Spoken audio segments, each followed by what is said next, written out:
Lucas Pakistan میں خوش آمدید، جہاں قانون بولتا ہے۔ آج ہم ایک بہت ہی سنگین موضوع پر بات کر رہے ہیں جو لاکھوں زندگیوں کو متاثر کر رہا ہے، انسانی اسمگلنگ۔ جی بالکل۔ یہ صرف کوئی آپ کہہ لیں خبروں کی سرخی نہیں ہے، یہ ایک پیچیدہ حقیقت ہے، اور اس کی گہرائی کو سمجھنا میرے خیال میں نوجوانوں کے لیے، وکلاء کے لیے، بلکہ ہر شہری کے لیے بہت ضروری ہے۔ بالکل، یہ ایک ایسا جرم ہے جو اکثر نظروں سے اوجھل رہتا ہے، مگر اس کے اثرات بہت ہی تباہ کن ہیں۔ آج کوشش کریں گے کہ اس کی یوں سمجھے جڑوں تک جائیں۔ اچھا، تو ہماری اس گفتگو کا جو محور ہے وہ ہے اقوام متحدہ کے دفتر برائے منشیات و جرائم یعنی UNODC، ان کی تازہ ترین global report on trafficking in persons 2024۔ جی ہاں، اور کچھ دوسری متعلقہ تحقیق بھی ہے۔ مقصد یہ ہے کہ اس مسئلے کی وسعت کو سمجھیں، اس کی جو بدلتی ہوئی شکلیں ہیں، اس کے پیچھے کیا عوامل کام کر رہے ہیں، اور ہاں، اس کے خلاف جو کوششیں ہو رہی ہیں ان میں کیا مشکلات ہیں۔ یقیناً۔ تو آئیے بنیادی سوال سے شروع کرتے ہیں، یہ انسانی اسمگلنگ دراصل ہے کیا؟ دیکھیں، اقوام متحدہ کا جو پلیرمو پروٹوکول ہے وہ اس کی واضح تعریف کرتا ہے۔ یہ بنیادی طور پر استحصال کی نیت سے انسانوں کی بھرتی، ان کی نقل و حمل، منتقلی یا انہیں پناہ دینا یا وصول کرنا ہے۔ اچھا۔ اور اس میں طریقے کون سے استعمال ہوتے ہیں؟ دھوکہ دہی، زبردستی، طاقت کا استعمال یا کسی کی کمزوری، اس کی مجبوری سے فائدہ اٹھانا۔ مطلب صرف اغوا نہیں؟ نہیں، بالکل نہیں۔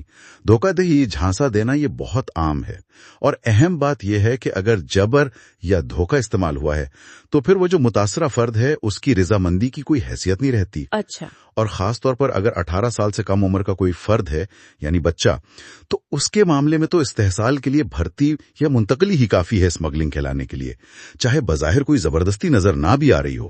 یہ بہت اہم نقطہ ہے۔ اچھا، تو دنیا بھر میں اس وقت کیا صورتحال ہے؟ یہ UNODC کی رپورٹ کیا کہتی ہے؟ کچھ اندازہ ہے؟ تعداد بڑھ رہی ہے، کم ہو رہی ہے؟ اعداد و شمار سچ پوچھے تو کافی پریشان کن ہیں، خاص طور پر کووڈ-19 کے بعد عالمی سطح پر جو متاثرین کی شناخت ہے اس میں دوبارہ اضافہ دیکھنے میں آیا ہے۔ اور ایک اندازہ ہے کہ تقریباً 5 کروڑ لوگ جدید غلامی کی کسی نہ کسی شکل میں پھنسے ہوئے ہیں۔ 5 کروڑ! یہ تو ناقابل یقین تعداد ہے۔ جی، اور 2022 کے جو شناخت شدہ متاثرین تھے ان میں 61% خواتین اور لڑکیاں تھیں۔ 61%! اور ان میں سے بھی زیادہ تر جنسی استحصال کا شکار تھی۔ اور بچوں کے حوالے سے کیا سامنے آیا ہے؟ یہاں صورتحال آپ کہہ لیں زیادہ تشویشناک ہے۔ پچھلے 3 سالوں میں شناخت شدہ بچوں کی تعداد میں تقریباً 1/3 اضافہ ہوا ہے۔ 1/3؟ جی، اور خاص طور پر لڑکیوں کی تعداد میں 38% اضافہ دیکھا گیا۔ مطلب بہت سے خطوں میں اب بچے متاثرین کی اکثریت بن چکے ہیں۔ یہ تو بہت خطرناک رجحان ہے۔ بالکل، اور ایک اور اہم تبدیلی جو رپورٹ نے بتائی ہے وہ یہ ہے کہ عالمی سطح پر اب جبری مشقت یعنی فورس لیبر، ہاں سنا ہے اس بارے میں، وہ اب انسانی اسمگلنگ کی سب سے بڑی قسم بن چکی ہے۔ مطلب جنسی استحصال سے بھی زیادہ کیسز اب جبری مشقت کے رپورٹ ہو رہے ہیں۔ اچھا، تو استحصال کی شکل بدل رہی ہے؟ جی، ایسا ہی لگتا ہے۔ معاشی استحصال شاید زیادہ نمایاں ہو رہا ہے۔ اس کے علاوہ ایک اور چیز جو بڑھ رہی ہے وہ ہے جبری جرائم، فورسڈ کرمنالٹی۔ جبری جرائم وہ کیا ہوتا ہے؟ اس کی ایک مثال وہ آن لائن فراڈ سکینڈلز ہیں، خاص طور پر جنوب مشرقی ایشیا میں۔ انہیں فراڈ فیکٹریاں بھی کہا جاتا ہے۔ فراڈ فیکٹریاں؟ جی، یہاں اکثر پڑھے لکھے نوجوانوں کو اچھی نوکری کا جھانسا دے کر لایا جاتا ہے اور پھر ان سے زبردستی آن لائن فراڈ کروایا جاتا ہے۔ اوہ خدایا! اور یہ سمجھنا بہت ضروری ہے کہ یہ کوئی اکا دکا واقعات نہیں ہے، یہ منظم جرائم پیشہ گروہوں کا کام ہے۔ منظم گروہ؟ جی، اور رپورٹ یہ بھی بتاتی ہے کہ تنازعات، موسمیاتی تبدیلیاں، جبری نقل مکانی، غربت، یہ سب چیزیں لوگوں کو اور زیادہ کمزور بنا رہی ہیں، جس سے وہ آسان شکار بن جاتے ہیں۔ بالکل، ان کی کمزوریوں کا فائدہ اٹھایا جاتا ہے۔ یہ استحصال آخر کن کن شکلوں میں سامنے آتا ہے؟